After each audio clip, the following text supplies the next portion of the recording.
think the very first thing that you need to do is, and a lot of people do not do this. I would urge people to do this. Take a day, give yourself one day, just one day out. Stop, completely stop. Stop everything that you're doing and just give yourself one day out and just sit down with a notepad and start writing on that notepad what you want to create in the world and what you want to create in your world.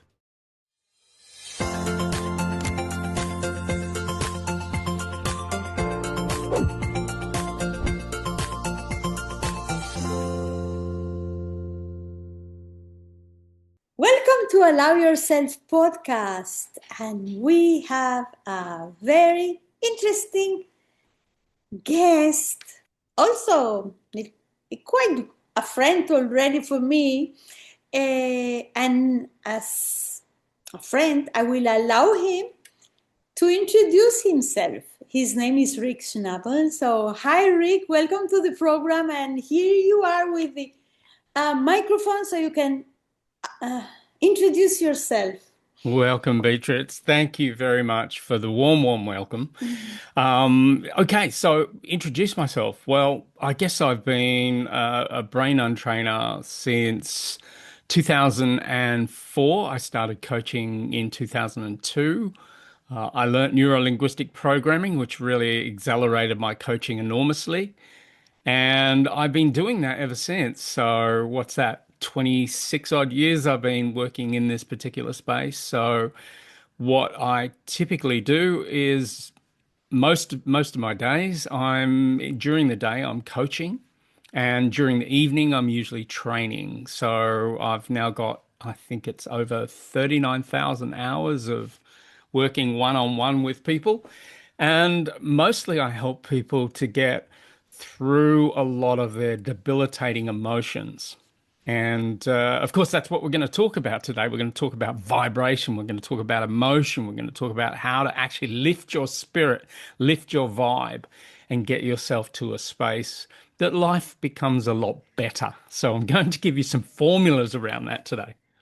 Wow, that's powerful. And as your company name, right, is Life Beyond Limits. That's what we're going, Life Beyond Limits. And um, sentence I can read is feel to make it real. If you can feel it, you can make it real.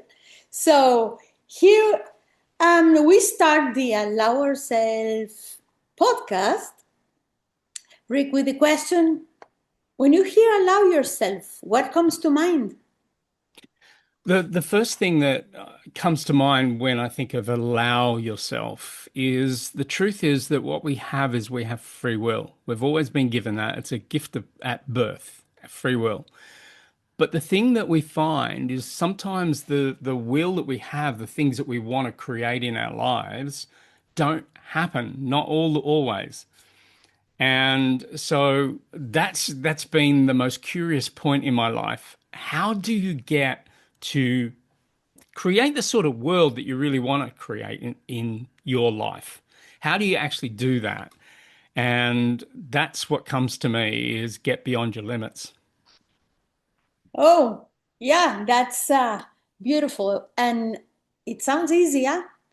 It sounds easy, but it is such a big process because we have so many indoctrinated, limited beliefs that how do, and we get so reactive to what's happened to us out there, and the circumstances. We most of us think that the circumstances are the one dictating our lives, and according to what you say, it's not like that, right?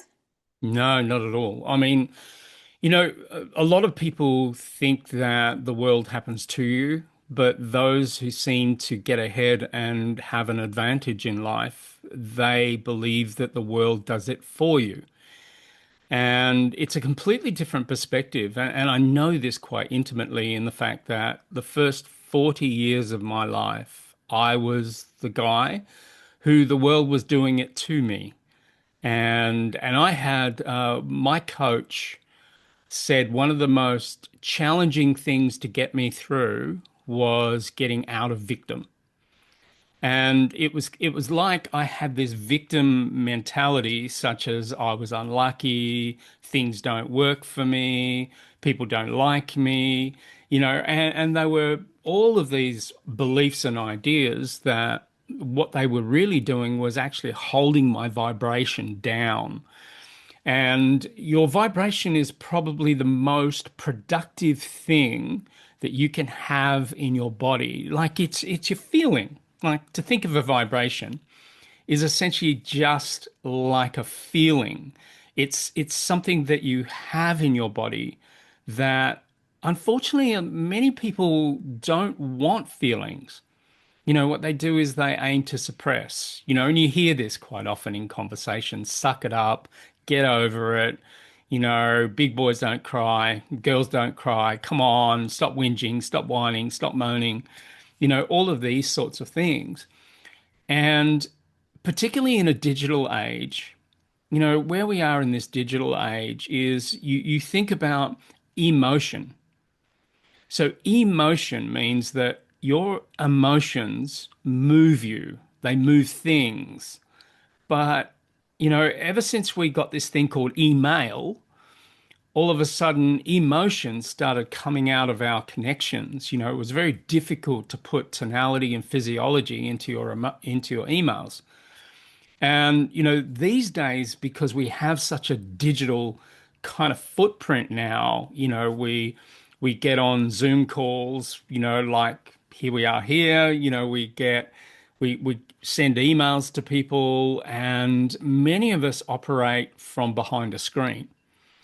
And so what's happening is there's less and less feeling that actually is happening in our communication and in the world.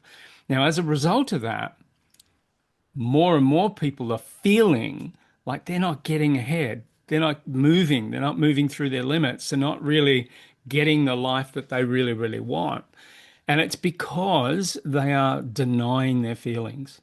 They're suppressing it. They're sucking it up. They're getting over it. When feelings are just simply, it's like a spinal cord, and a nervous system. If something happens, a little insect bites you, you immediately know about it. If all of a sudden you get a problem in your gut or in your back, it's a signal. It tells you, pay attention. You need to pay attention to this. And what you don't pay attention to, you pay with pain. So the thing that's really important is when we have a feeling that doesn't feel good, it's a signal. It just says that this particular feeling that I'm feeling right now is not serving me. I don't like it. I don't like feeling like this. So that's a signal to actually do something about it. Work with your therapist, work with your coach, work with your healer. Shift the source of that feeling, because the feeling's not bad. It's really the source of it that is limiting. Does that make sense to you? Yeah, it makes a lot of sense in the way that um, we are in this world running, running, running, and do action, action, action, doing, performing, and don't allow ourselves to stop and think and review and question and nothing. And it's a part of avoiding how I feel, right? I don't want to know how I feel because then I have to deal with it. So it's Yes. better if I don't feel. But it's denying our own existence because we are 90% water, if not more. And then everything that happens, and we're feeling we're moving. That's the vibration, and we're moving that water. And if we don't move that water, we don't allow to move that water. What happens when the water doesn't move? Right? It gets stinky. It gets smelly. It gets rotten. What happened? What happened to the water? So yes, it makes a lot of sense for me that let's say that it's in my generation it was worse for men because men were not allowed at all to express their feeling. Maybe they to feel but not to express or to think about it or to dwell on the feeling. And so we cover it a lot with anger, right?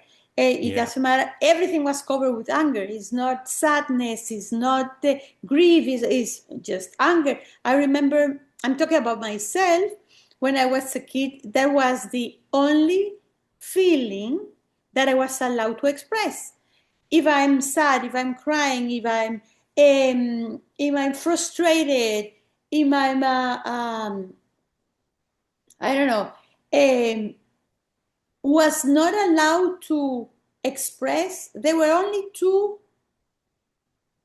feelings that we were, emotions, no more than feelings, that we were allowed to express. I was allowed to express joy, that I'm happy, or anger. So everything was covered with those two, and it is very difficult to deal life only with those two. So Yeah. Very if much so. I get it. I get it totally. It's a little bit like if you think about us as a human being, the thing that's really, really important in the context of projecting and manifesting is the very root of our manifestation is our feelings. Now, I know that in the space, like I teach neuro-linguistic programming, I coach, and most people think that it's very much about words. And it's true. Words certainly can help you to get the feelings, but the sum total is the feelings.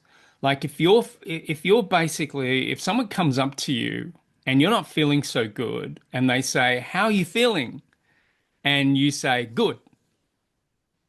Immediately at some level they know that you're not really feeling good. You're just coming out with a standard answer or you're coming out with a very unconscious answer or you're covering up. And the chances are all of those things are true. I will But add one more. what's that? People don't know how to recognize what they're feeling because they have never been taught. Yes, I would agree with that. Yes, there's a lot of people who don't really get into their feelings, and the moment they feel a feeling, they just simply wash over it. So you can't really understand your feelings if you're suppressing the entire time. So yeah, you're Mhm, totally right. mhm. So the thing that is very much happening in the world is when we look at social media, for example, what we see is we see people putting up their best version of themselves. And so we get this idea that so many people are living these perfect lives.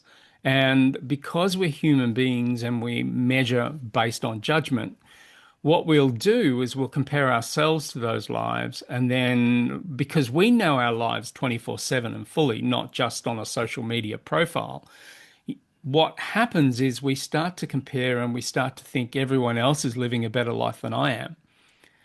And so, what people do when people's feelings aren't that great, people start going into their bodies and hiding their bodies away. So they get very self-absorbed and self-obsessed, and typically they go to hide their bodies away.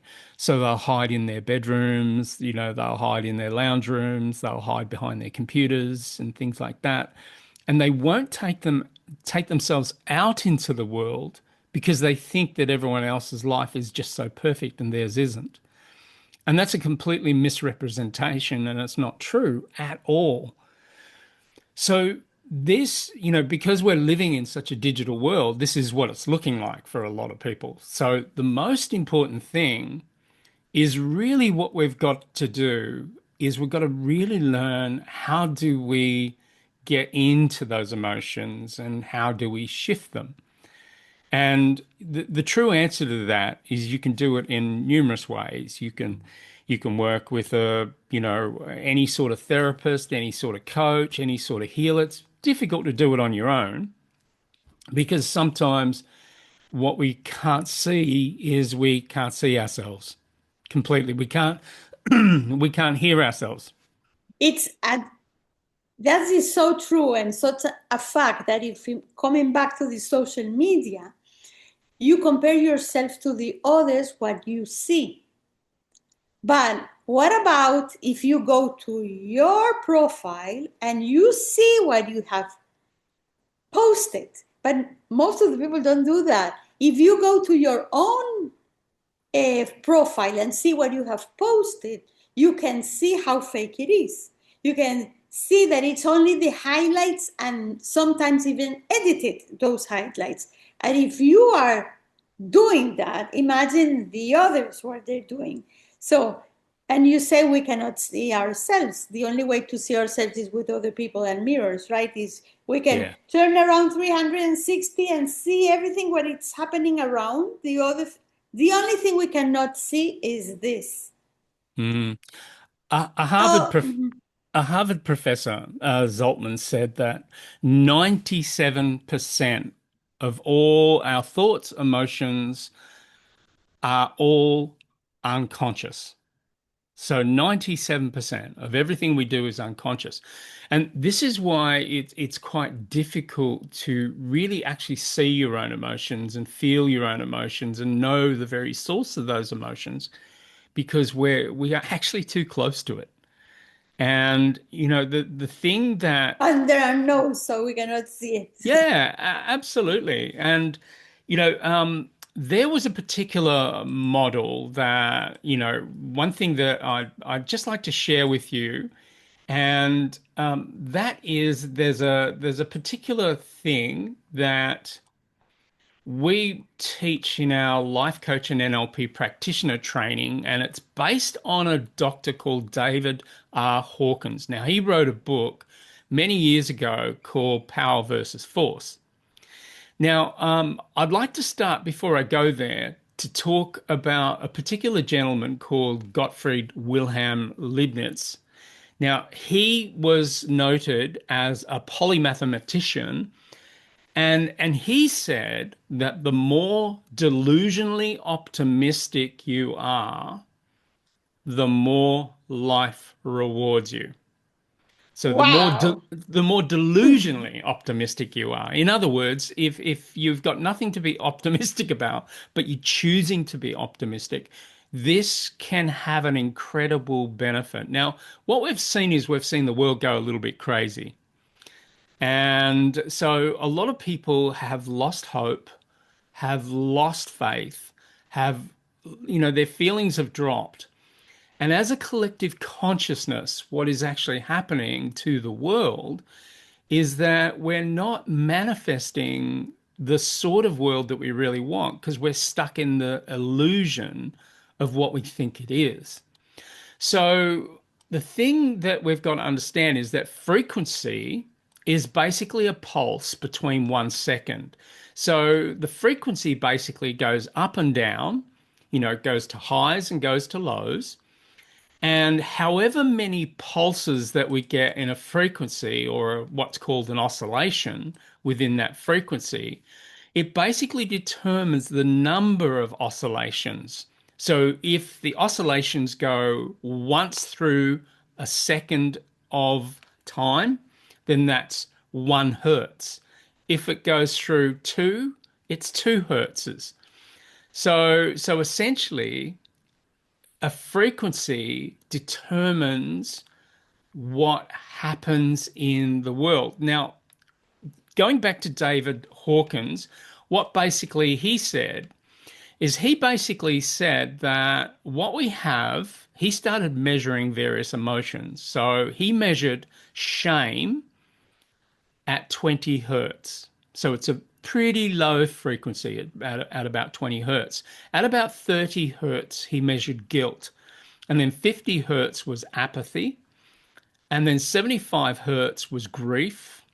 100 hertz was fear. 125 hertz was desire. 150 hertz was anger. Now, when you're feeling anger, your body, your mind, and your body are in synchronicity at around 150 hertz. So, in other words, when you're in a space of anger, what you're going to draw to you is you're going to draw more opportunities to be angry, more things to be angry about. So, what you need to do is rise up from that. Now, pride is at 175 hertz. Courage, now, this is the turning point. When you get to 200 hertz, when you get to courage, you know there is some fear in that. 100 of those hertz of the 200 hertz of courage is fear. So there is some fear in that courage, but you can only feel courage when you have fear. But it is a turning point. So once you get to 250 hertz, you get to a point of neutrality. So that's when you're not really manifesting anything. You're just at a very neutral point. You could almost call that feeling calm. And then when you get to 310 hertz, you start to move to will or willing. This is when you choose what you're actually going to create. And then at 350 hertz, you get to a level of acceptance. So you accept everything that's going on currently in your life. You've made your choice, your will about what you want to create. And now you bring your manifestation hertz up to reason at 400 hertz. Love is 500 hertz. So if you think about it, if you're in a state of love, love creates opportunity. Love is now the opportunity hertz rating that you really want to get to. If you want to get yourself to a point where you're manifesting things in your life that are things that you're going to love. You know, a great business, a great life, a great relationship, a great family, a great group of friends. And when people get to 500 hertz, they themselves become quite attractive. People want to connect with those people when they're at 500 hertz because it's a good feeling to be around people that have good feelings or what we call good feelings. And so if we go above that, we go to 540 hertz, we start moving to joy. And then 600 hertz, we're at peace. And then beyond that, 700 to 1,000 hertz, we're talking about enlightenment from that particular point. So this really makes a big, big difference. And something that I realized is that when I remove the cause of my low vibration feelings and raised my frequency, my life improved dramatically from that particular point. Because as I said, you know, I was a victim for the first 40 years of my life. And so from that, what you get a sense is that it is your vibration coming up that creates the opportunity to begin to manifest the life that you truly, truly want. So if someone was going to ask me, you know, I'm depressed, how do I get out of that? How do I move on from that? I would say that the very first step is get to a level of acceptance. You know, get up around 400 hertz, get to a level of acceptance. So the only way that you're going to get a person from something like depression, which might be sitting somewhere around 25 or 50 hertz, and get them right up to about 400 hertz, what you're going to have to do is remove the hertz, remove the pain. You've got to remove the pain. You've got to find out what is actually the source of the pain. Because if you think about it, as Einstein said, that energy is always energy. It only changes, but it's still energy. And so the thing is that when we're in depression, we are creating an energy that is depression. And it is manifesting things to be depressed about, things to feel depressed about. And we keep creating that. So what we've got to be able to do is we've got to be able to remove the source of the depression. And that is like a balloon. It starts lifting a person's vibration and starts moving it higher into a level of acceptance. We get to a That's point. that's beautiful. Does that make sense? Yeah, it makes a lot of sense, and I put it in manifestation. What I understand as you're saying is the frequency that I'm in and what I'm feeling, and I went transmitting in my body is what attracts similar situations of the frequency I am in. Is that correct? That's If that is I'm absolutely correct. if I am in joy and I'm expressing joy and feeling it, that's what I transmit. It's not what I say, is what I transmit. That's what I attract, and that's what it's manifesting is the vibration. Not what I'm saying that I'm very positive is what I'm feeling because I am irradiating and transmitting that feeling, and it makes a lot of sense to me. I'll tell you why, because I wrote the book Flip It Over, and Yeah, my sentence where I start is if you don't like how you feel, flip it. Okay? What it means is you don't like how you're feeling, just acknowledge how you're feeling, where you are. For example, you're in shame or you're in guilt, and you don't like how you can see it from a different perspective that will rise in your words, no? That it will rise your frequency to another that you feel well and you like how you feel. Because you have to be really sadist to and masochist to enjoy feeling shame or guilt or any low frequency. You have really yeah, to be really in a victim way that poor me, poor me, poor me, and look where I am, and everybody is punishing me, and nobody loves me, right? So that's why it really puts me in the perspective that stop, acknowledge what you're feeling. That's what you say is the source. I'm not feeling, I don't like how I'm feeling. I'm feeling, define whatever you feel. Even if you cannot define, just say, I don't like how I'm feeling. And how can I see this situation in a way that I would like to feel it? So what balloon should I choose? The red, the white, the yellow, right? Is that what you're saying? yeah. Essentially, if you think about it, your feelings, the moment that you actually name your feelings, they become emotions because we give them now a name. And so basically what we've got a kinesthetic, we can feel the feeling. We've now got a name, that's an auditory digital component, so now it's got a category. And then it'll typically have a picture of what that kind of looks like or what we look like. So if you think about it, it's a visual, auditory, kinesthetic, and auditory digital. So it's a well-rounded, complete, holistic idea and concept. So what happens with that feeling is that now becomes a code that goes into our neurology. And in other words, it's a memory. So that memory now, if we have another experience like that, it becomes another memory. So if you keep having those same experiences, it starts building a neurological connection, a cluster, and that cluster becomes our identity. And oh my God, when it hits the identity level, such as I am depressed, I am sad, I am angry, when it hits that level, the most powerful word we can ever use is what we say after I am.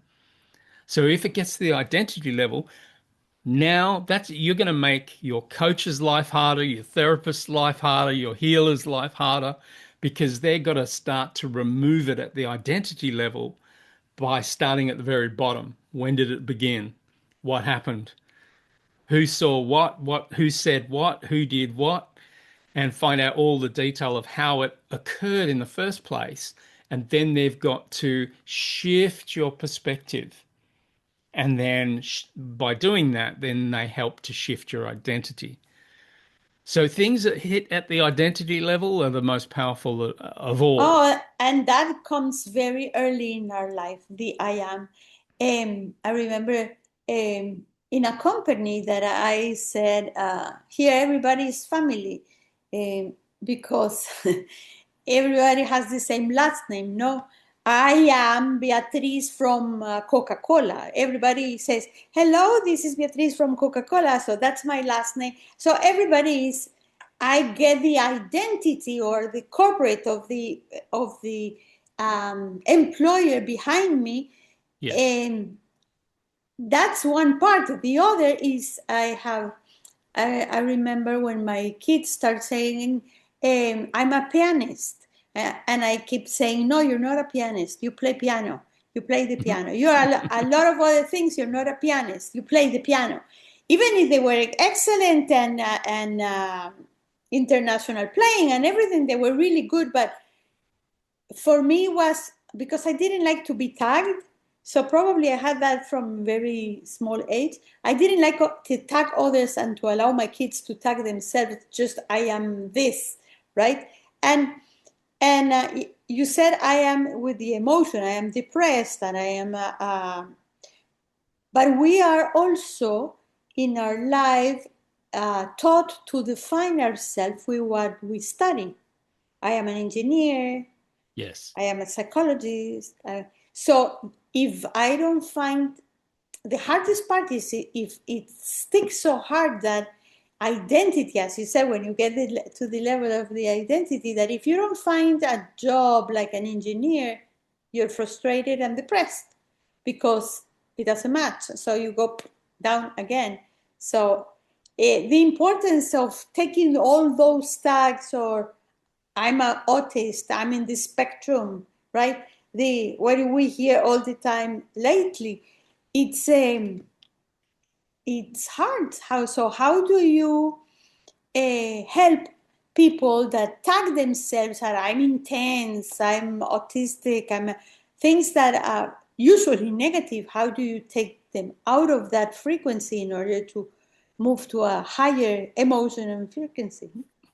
I think the very first thing that we've all got to acknowledge is that when someone is in a space, if you deny them that space, then there's a whole unwritten narrative that sits underneath that. So for instance, if you deny that person who tells you that they're feeling sad and you say, "Oh, just get over it," or or you can get through this, or whatever flippant comment that you respond to, there is a part of humanity that needs to be heard, and I find it quite often in my coaching, if I've got somebody who's telling me that they're in a terrible place, the first thing that I don't want to do is I don't want to take them to a better place immediately. What I want to do is I want to hear. I want to hear, how do they know that they're there? How did they get there? What were the beliefs that got them there? What were the identity pieces that got them there? What were the conclusions that they drew? And what was the very cause? What was the very initial cause, the very first thing that happened? And, in cognitive behavioral therapy, essentially they call that a gestalt. It's a very first event. And then we have that event again, and it starts to become true. And if we have a convincer of three, like most people have a convincer of three, they have to see it, hear it, feel it three times before they believe it's absolutely true. Unless it's a massive trauma, of course. And sometimes that can only happen once, and we're convinced. So what you're doing is you have to understand that a person is very convinced. Let's use the example. A person could be very, very convinced that they're not doing well financially, and they'll start using evidence. They'll tell you that the market has diminished, that because of inflation, because of the wars, because of this, because of that, this is all the reasons that they're really suffering. So those reasons get them those results. So what you've now got to do is you've got to go into those very reasons, and you've got to start to argue some of those reasons. Are they really true? Like for instance, if someone says, of course I'm doing really badly financially because the market has dropped enormously. And you go, okay, so everybody that is in that market is doing badly. Is that what you're telling me? And then all of a sudden that person starts to think, no, that's not true. Can't be true because there's a lot of people thriving. Okay, so therefore that piece of what was evidence is not true. So what you're doing is you're kind of slowly undoing the legs of their table of belief. that holds that idea together. And you're slowly knocking those legs out of that table until that table collapses. So when a person is in a place of doubt, nobody likes doubt. So what they'll then do is they'll start reaching for new information. But what you've got to do cleverly is you've got to put down a rope down that hole. And you've got to show them that ladder or that rope. And a person will then take the first rung up that ladder, raising their vibration as they do. And so Showing them examples, or asking them for example, in this case of the financial, everybody's doing wrong, and just asking them, so tell me a name or tell me somebody that you know they're doing great right now. So just to start going through the rope, is that what you're saying? Just yeah, bringing them and yeah, asking for facts that that's not true. Just you tell me who is doing well, who is thriving. Look Elon Musk this week, right? yeah, So not everybody's doing, but the excuse is, but I'm not in that category. I'm not in that world. No, okay, so show me somebody from your world that is doing good and is thriving. And is that how you exactly. do it? That's how you Yeah, climb the ladder. because people's lives are built on belief. And so what we have to understand is that not all beliefs are true.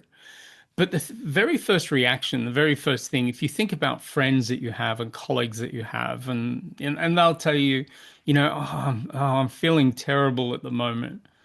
And what people often do is they'll ask why. Why are you feeling terrible? And now the person, all they can do is give you all the reasons why, which reinforces the feeling and holds them in that terrible space.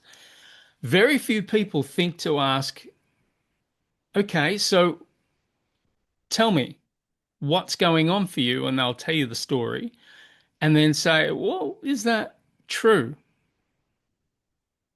Very few people will do that because it sounds a bit like a rapport breaker, and what people tend to do is they tend to like staying in rapport. So when someone says Oh, when they're sad, they say, oh, you poor thing, that and they listen, drive the attention of others and others that are the same.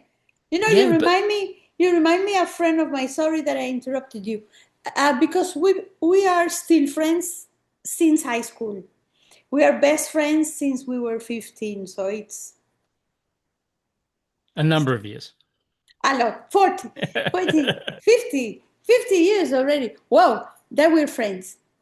And one of the things that really kept us together in order we it was that when some came to say, look, I am really bad, this is what is happening to me, the immediate question of the other is, wow, and what are you going to do about it? It's not, oh, you stay there. No, what are you thinking to do about it? How can you how how do you think to get out of that place? That was the first question. And I see us today that we have gone through really very difficult stages in life, and the question also, but it's automatic. The question is, okay, you're going through that and it's difficult, da, da, da, da. What are you planning to do about it?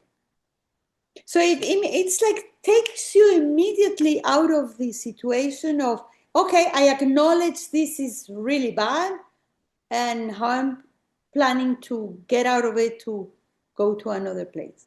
Yeah, but the very first thing that typically got to say is you've got to say, "Oh, that's terrible," Yeah. or Yeah. "Oh, Wow. Who yeah," or knew? what? Yeah, Wow. I wouldn't exactly. like to be there. Yeah. Whoa. Yeah. It's So the acknowledge of the, yeah. exactly. So acknowledgement is a really important part because that what that's saying is that saying that that person's being heard. And that is a very important part of moving on because being heard is a part of acceptance. getting to a point where you go, okay, I accept it's a pretty terrible situation that you're in right now. So that's really the first level. But the next level is really building desire. You've got to build the desire to get out of it, because there there are a lot of people that can find themselves in getting very stuck. And they're stuck because they still feel like they haven't actually been acknowledged.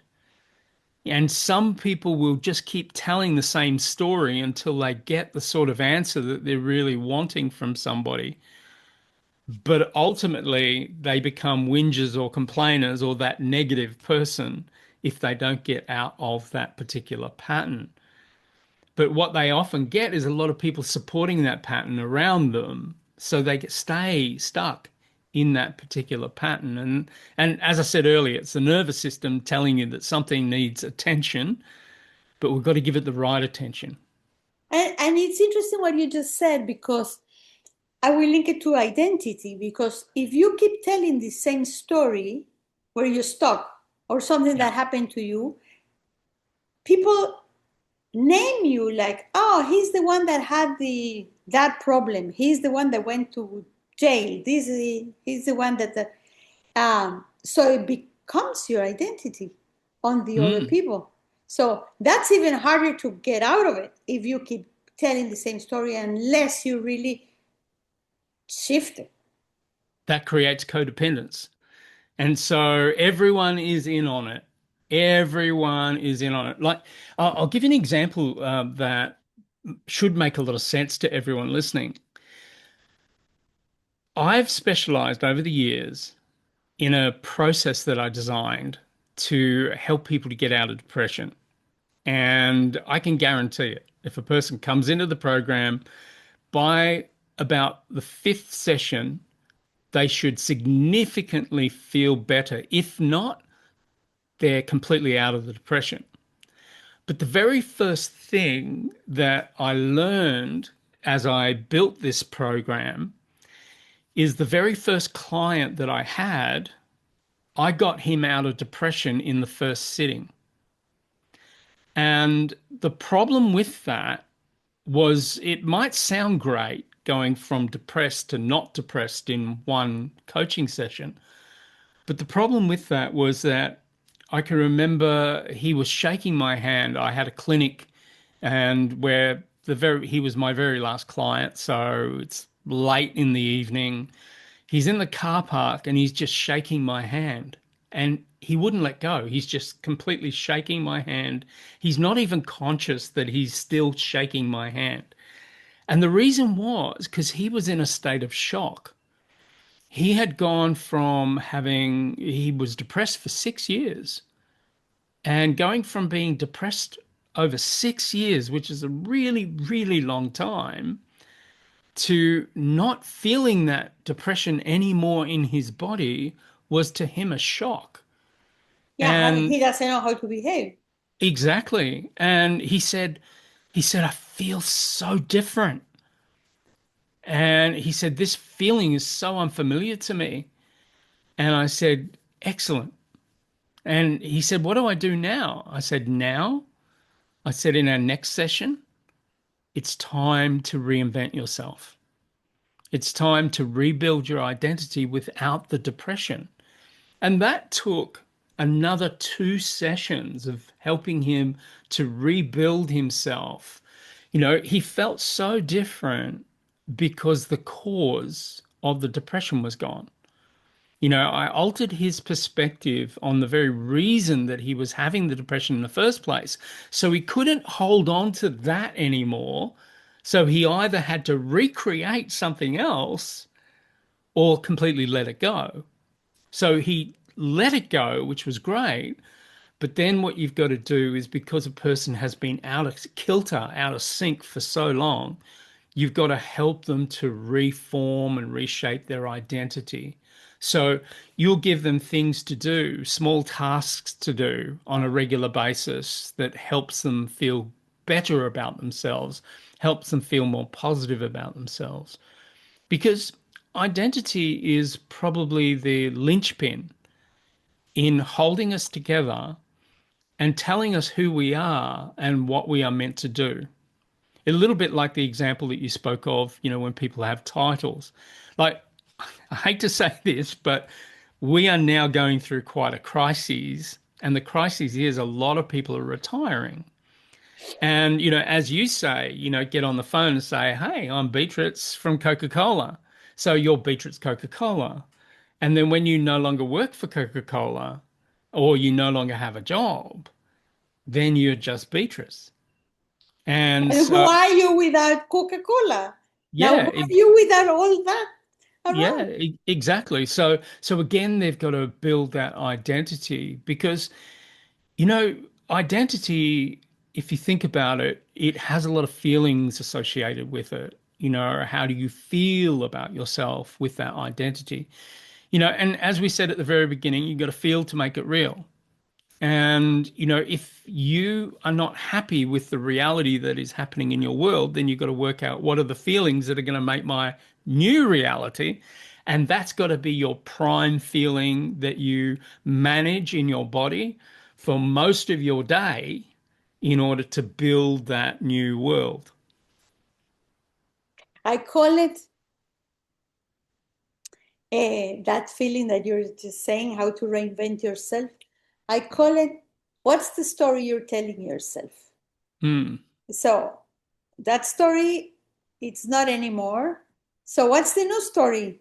Where are you? Who are you without all that? Let's make a new story of who you are. And you know, I was talking today or yesterday to somebody that retired, and who am I? No, she was a principal in the school. Who am I without being a teacher and a principal? Who am I? So, um, and she started working with people to help them retire. Now that we have that huge problem of people retiring and retiring early, because at the age of 50, it's hard for them to find a job or a corporative job that gives them uh, work. So how to reinvent themselves and being themselves, they have the ability to create themselves, and what are they going to do the next 40 years of their lives, that is half their life. And it starts in that part of what's the story I'm telling myself. You know that, parenthesis, when I was 23 years old, that I just graduated from the university in behavioral sciences, I started working in a chemical company, bromine compounds, and as a wellness person. So my job at the age of 23, with other four people, with other four companies around, was to prepare people to retire in the companies. 5 years before they retired, the companies start a program for them to prepare them with their wives what to do at the age of 65. That's And fantastic. It's a I, great I'm program. I'm talking about in the 80s, okay? It's 40 years ago. And today that we have more people, it's like it's not there. So it's a completely shift that they really need coaching, and they really need help to prepare in a rushing world that they have no idea what they're going to do with their next 30 years of their lives. And Mm. It's I asked that question. That's the first question I ask when some client come to me and he says, "No, I'm fading out, and in the half of my life, I'm going downhill." Those are the expressions. Huh? I'm downhill. I'm fading out. I said, "Ah, fading out. So what are you going to do the next 30 years of your life? Sit down and wait that God said pick you up? Are you what are you going to do?" So it's just to bring that perspective, that how you change how you're feeling, or the identity part is so strong, as you say, right? Yeah, most definitely. And you're right. It is really to shift identity. With identity comes feelings, images, words, and stories. And so when a person goes from working full time to becoming a retiree, there is a whole lot of identity work that really needs to be done there so that that person can actually have a healthy retirement rather than a miserable retirement. And So, there are some things there out there. So sorry, in the media, in the social media that I don't know, but I keep getting. It's like, oh, I'm a grandma. My grandkids don't know anything yeah. about me. Let's write a book about my story and who I am, or who I was, because it's about the past. It's not who I'm going to be, what I'm going to do, how I'm going to join their adventures. No, it's not that part. And I think that spark is missing. Don't you think? Oh, I agree. There aren't really concrete processes that people are aware of to help them to go from being a full-time worker to being a retiree. It's a completely different idea. And there are many people who find that an absolute joy because they got a miserable job. And there are many people who find it quite destructive because they've got a great job and a great title, and they put a lot of value and merit in that, in the words that they're given, the title that they're given, and the role that they're given, and the team that they have, and the people they work with, and all the And patterns the that they've created. recognition they got from outside. Yes, yeah. Mhm, mhm. So it is a massive transition point, and but if we think about it, the way that society actually works, I'm inspired by the fact that the company that you work for had a 5-year plan, which I think is a reasonable plan, working over 5 years to prepare them. But if you think about in most people's lives, it's kind of like, there might be the celebration and that's it, done. They pack up their desk or pack up their tools or wherever they're working, and they live an entirely different life on the following day. And that would be a shock for most people, Well, a to lot of people die soon because they are not yeah, prepared. They are not because prepared for that. yeah, Mhm. they lose the purpose piece because as I said earlier, identity is probably one of the highest blocks, but there's a higher block above identity, and that is purpose and spirituality. When people move to identity level, it really locks in their beliefs, their values, where they live, where they were born, all of that information. The identity locks all of that in. But right above that is the purpose piece, when we start to realize why we do what we do. And So, perhaps, so comparing to your scale yeah. in that purpose is when we start with the desire, right? Yeah, desire and acceptance. And You know, accepted. yeah, desire and acceptance is when we get to that particular space. And in truth, most people probably vibrate around that sort of level. They're at a level of about 400 hertz thereabouts. Given the fact that you can actually get up to 1,000 hertz, there's still quite a long way to go beyond acceptance. You really, if you really want to create a great life, your vibration needs to be up around the 600s, needs to be up around So we love. have to remember the 60s. I was born in the 60s, but I was a kid, but I remember the vibe that was in the environment, that is peace and love. It was everybody saying peace and love and word peace Yeah. and love, and it was the hippie movement, and it was really the music, the frequency of the music that we and those years, the collective almost changed the world. It did. It almost changed the world. It's okay, the establishment then swallowed them, but they almost changed the world in that the vibe that was everywhere, the desire, it was after the Second World War, and it was like really, really vibrating in peace and love. I would Yeah. like joy also because everything was joy Yeah. and beach and parties and whatever it comes next to it after. but it's getting the with it a collective feel like there is peace and love and we in what world are you living? Like Einstein used to ask, are you living in a lovely world or you're living in a hostile world in which Mm. so that's what Well, you create, right? it's a relevant point, Beatrice, around the 60s, because if you think about what was going on in the 60s, that really, as you say, they almost completely changed the world. I would suggest that they did change the world because they gave us a consciousness that now expanded into what was flower power and the love, peace, and all of those Oh, or personal ideas. development also. It was Yeah, allowed. It was allowed. completely. But what we did is we went from grey suits, black suits into color. We went from men having short back and sides into long hair.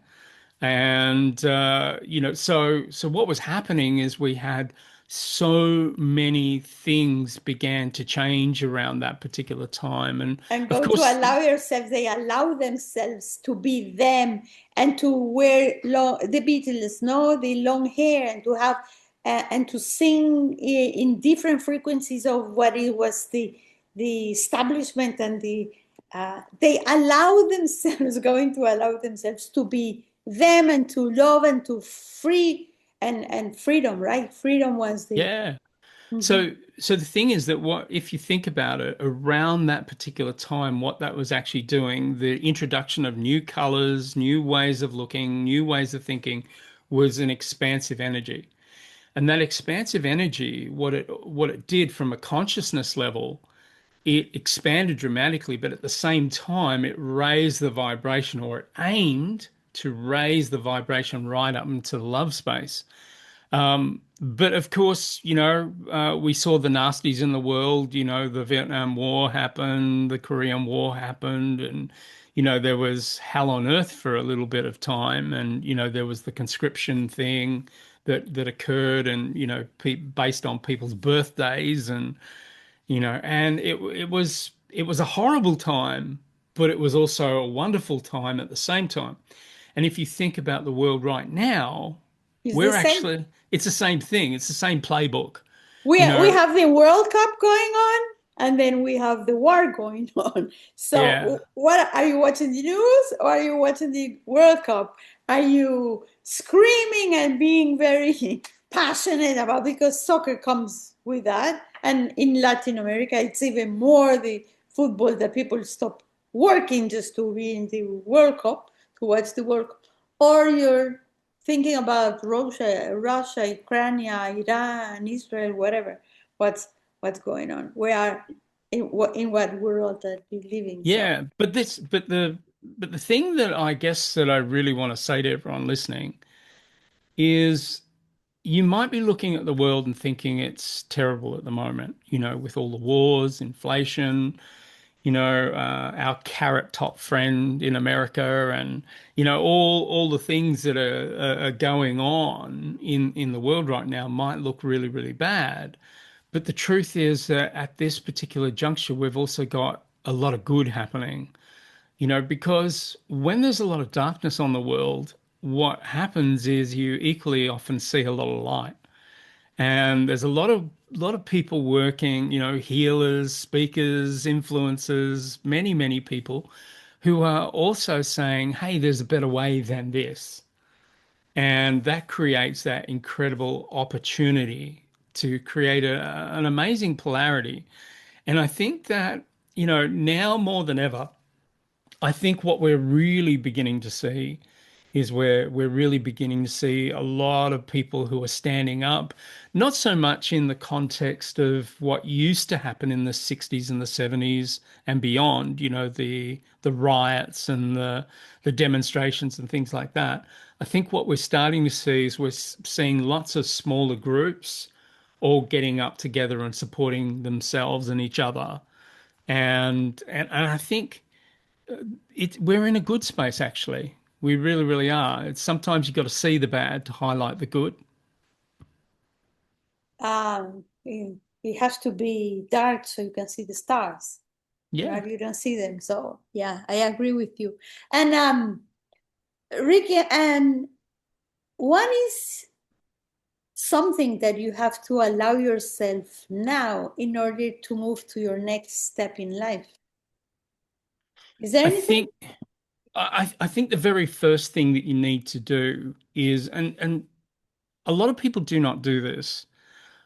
I would urge people to do this. Take a day. Give yourself one day, just one day out. Stop, completely stop. Stop everything that you're doing and just give yourself one day out and just sit down with a notepad and start writing on that notepad what you want to create in the world and what you want to create in your world. So, two different questions. What do you want to create in the world? Meaning, what's your bigger purpose? You know, why were you born? What's your bigger purpose? What do you want to give to the world? And then that might lead you to answer the next question more easily. What do you want to do in your world? And if I can give you an example, many, many, many years ago, I knew that I was here to help humanity. I didn't know how. I didn't know, what that was going to look like, but I had the intent. I had the feeling inside that said, you are here to help humanity. Then further down my life, I had problems in my life. So where did I go? I went to self-development and I started to find tools that resolve those problems so amazingly that my world completely changed. And I got so excited that I wanted to share how my life had changed so dramatically. I wanted to share that with everybody, which in doing that, it's like my purpose found me. And what happened as a result is, I've been doing this work now for, as we said earlier, 26 years now. And I still enjoy it. I still love it. I still enjoy helping. And the thing that I was able to do was I was able to get on that path because I gave myself some time out. And I sat down and I asked myself some serious questions. And those were those two questions. What do I want to give to the world? And what do I want to do in my world? Who do I want to become in my world? And so I started to build a strategy to be that person and to do that for the world. And now I've been doing it for 26 years, and I'm still doing it, and I'll probably do it for the rest of my life. I don't think I will. I might semi-retire, but I don't think I'll ever fully retire. But because I there's a think it's big, big bigger. job to do. It's when it's bigger than you, Yeah. and it's your gift. Is when it doesn't. When you see somebody in trouble and problem is like stronger than you. The desire to, hey, you life can be different. If you want, I can help you. No, it's like uh, yes, it has it's free will. You need to know the other person has to want to change in order to change, but you can say, it can be different. Just one word sometimes it makes Yeah. the flip, but it's let's say you can retire doing the job, but the job cannot retire from you. So when it's and I like very, very much what you just said because it really aligns with what I'm trying to do. And as Fred Kaufman, the COO of LinkedIn, says, that there is 100% correlation between smart people and people that think like me. so, so, I really like, but because what you said is the allow you said to the audience and with very very um, power wisdom is allow yourself to time out. Just time out. Don't wait to life stop you. Just allow yourself one day to ask those two questions. What do you want to create in the world, and what do you want to create in your world? And that it's allow yourself that space. You deserve it. You really Yeah. deserve it. Is you are in this world to live the best life you can do, and to be as yourself as happy as you can do, and being yourself, sharing and helping others. Yeah, So it's kind of like to really, so people really get this. If you're in a cycle that you're not happy about, then change the cycle. Stop. Stop the cycle and reflect and begin to start creating anew. Or you'll get back in that same old cycle. yeah, especially if you are really deep down in that cycle and you think that you cannot get out of that cycle, when financially or emotionally or divorce or whatever, stop. Stop. It's the only way out is like a whirl that you have to go diagonal. You have to stop. Yeah. That's the first step. You have to give you time out to take a little bit of distance and ask yourself other questions that the universe or the matrix don't pull you in, that you cannot see, and you are completely blind of your spots. Yeah. Oh, Rick, it has been so nice conversation, and so juicy nuggets, as my mentor says. A lot to really learn and reflect, and emotions and frequency and vibrations and identity, and how to get a better life, and how can you create the life that you want. So in just tell the audience how people can find you, so if somebody wants to contact you, and any other advice that you would like to say. Yep, sure. I think I was giving some thought to this, and I don't often do this, but I'll give anyone who wants to really start redesigning their life, I'll give them 30 minutes of my time. Wow. And I'll help and I'll guide them. So I'll give you a link. It's lifebeyondlimits.com.au/help. So if you want a bit of help to allow yourself to create a new life, or the life that you really want, so it's lifebeyondlimits.com.au/help. So, take advantage of this opportunity, because Rick is marvelous and doing all that and in listening. And or if you're a part of our audience, thank you very much for being here and listening. I thank Rick for his openness and his wisdom and his vulnerability, and to really allow yourself to show your heart, that is pretty big. And if you're listening, remember, allow yourself to time out, to rest, to question if the life you're living is the one you want to live, and what is the life you would like to create. So thank you very much for listening, and see you next time.